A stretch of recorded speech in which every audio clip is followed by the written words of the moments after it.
Bharatiya Janata party के वरिष्ठ नेता व देश के रक्षा मंत्री राजनाथ सिंह ने वाराणसी के सेवापुरी विधानसभा क्षेत्र में आयोजित एक जनसभा को संबोधित करते हुए कहा कि केंद्र की सरकार और प्रदेश की सरकार ने जो भी विकास के कार्य किए वह सारी जनता के सामने है। उन्होंने कहा कि जब सारा देश कोरोना के दंश में कोरोना से पीड़ित था उस समय केंद्र की सरकार के द्वारा गरीबों को मुफ्त अनाज देने की व्यवस्था की गई। ये हमारे प्रधानमंत्री नरेंद्र मोदी की उदारवादी ही सोच थी। देश का कोई भी आदमी भूखा ना रहे, यही कारण रहा कि कोरोना के मामले में विकसित देश अमेरिका से कई गुना ज्यादा राहत भारत में यहाँ की जनता को प्रदान किया गया। यह कुशल प्रबंधन का नतीजा रहा। उन्होंने विपक्षी नेताओं को आड़े हाथे लेते हुए कहा कि भ्रष्टाचार और जाति के आधार पर राजनीति करने वाले इन दलों का कोई आधार नहीं है।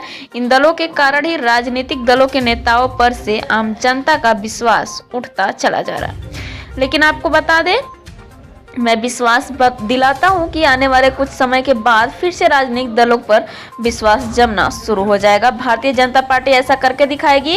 उन्होंने विपक्षी दलों को आड़े हाथों लेते हुए गलवान घाटी में जब भारत और चीन की झड़प हुई थी तब कांग्रेस सहित अन्य विपक्षी दलों के नेताओं ने कहा था कि भारतीय सैनिकों की ज्यादा क्षति हुई है, लेकिन ऑस्ट्रेलियन अखबार के अगले ही दिन स्पष्ट कर दिया कि 50 से ज्यादा चीनी सैनिकों की क्षति गलवान घाटी में हुई थी। भारत अपनी सीमाओं की रक्षा करने में समर्थ है।